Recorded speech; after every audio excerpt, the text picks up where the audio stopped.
My mate Steve, who I see at Spurs every time I go there, I actually met him on a away trip to Bournemouth, sent me a text message saying, go easy on us, it was a bad day at the office yesterday, but performance wasn't as bad as the score suggests. When you don't take your chances, you lose games. And actually, Son had a really good chance in that game that maybe he should have scored from, and he's usually pretty deadly when he's in those situations. And they're absolutely right. I mean, the football's been so good that sometimes you are going to have those bad days, especially when you play that high line and you haven't got Mickey van der Ven to get you out of trouble. Yeah, I mean, it's Fulham have some matches there where they can take on anybody this particular season. So it wasn't the biggest surprise in the world. Perhaps maybe the scoreline suggests that they were well beaten, but it wasn't the point that we were making.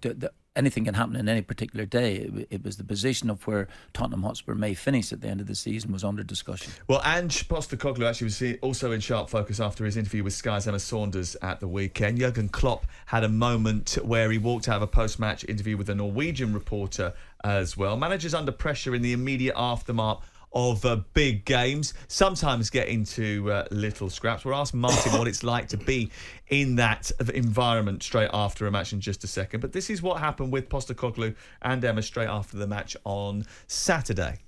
Just with the huge strides forwards, beating Aston Villa last weekend, a chance to capitalise on that tonight, put yourself into those top four places, just psychologically. Yeah, psychologically, I don't really worry about that stuff. It's 10 games to go. There's so much football to be played. If we had a won today, nothing was guaranteed. If we had a loss last week, nothing was guaranteed. It's 10 games to play, so I don't worry about that stuff. I never have. For me, I keep trying to... It's not about just falling into a place on the ladder. You know, we can finish fourth, great, and everyone's happy, brilliant. It's nothing that hasn't been done at this football club before. It's about how we play. That's all I'm interested in. So we were disappointing today, so we've got to learn from that, move forward and tackle the next game.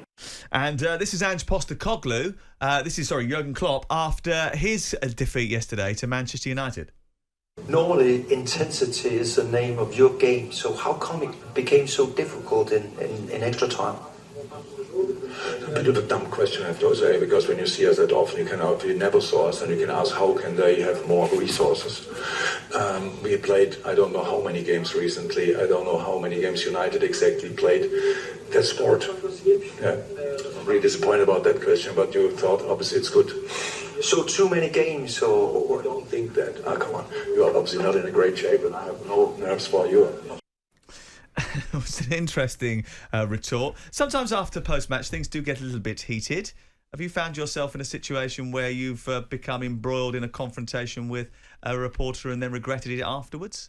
Or maybe not even regretted it afterwards? Not even sure I regretted it. Yeah, I mean, I've walked out of a few interviews and probably a lot less than I should have done during the course of time.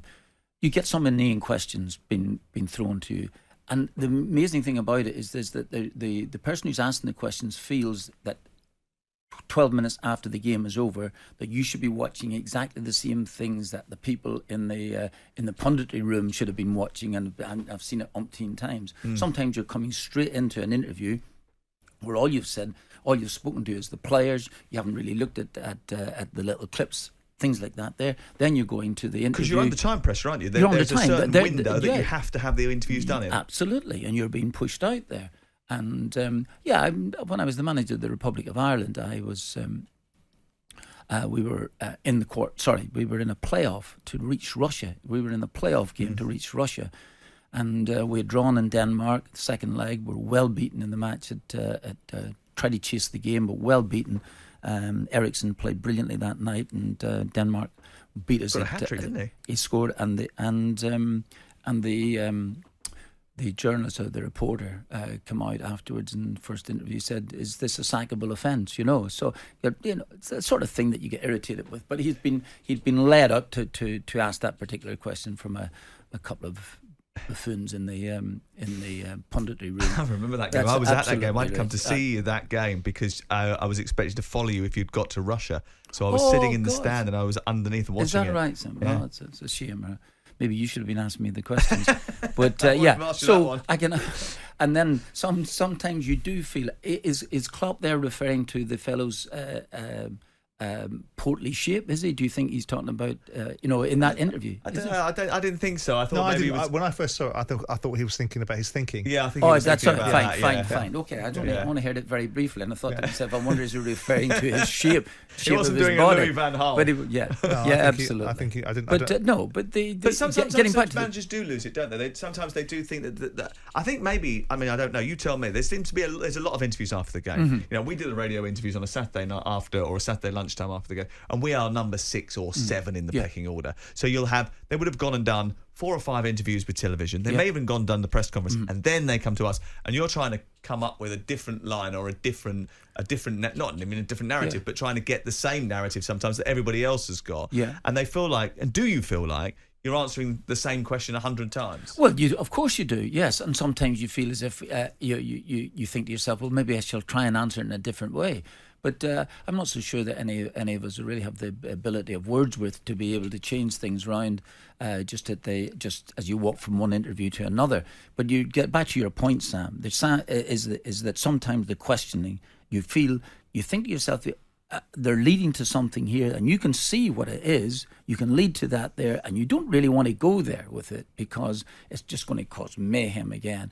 And I think that's what's one of the points. And sometimes you trip yourself up as well too. I've done that only about 15,000 times. So in terms of interviews and stuff like this here, if you've had a decent result, you can be as magnanimous as you want to be. And when the result has gone really badly, and some of the questions you don't want, you think to yourself. And also, it depends who's asking them as well too. If you don't have a great deal of time for the person who's asking them, and that doesn't help as well. Is it important to build relationships with people then? I'm not so sure about building relationships. You can certainly knock them down very, very quickly as well too. But overall, somebody's facing up to you, asking you a question, and you don't really like the person. I'm telling you, I think to yourself, well, yeah, I'll tell you, I'll give you an answer that you won't be expecting. Okay, all right. Well, I'm pleased that we don't meet in the tunnel anymore at this moment in time, anyway. Just in case, we wouldn't want to damage the relationship. Jim White and Simon Jordan. Monday to Friday mornings from 10 on AM, on DAB, via the talkSPORT app and on your smart speaker. talkSPORT.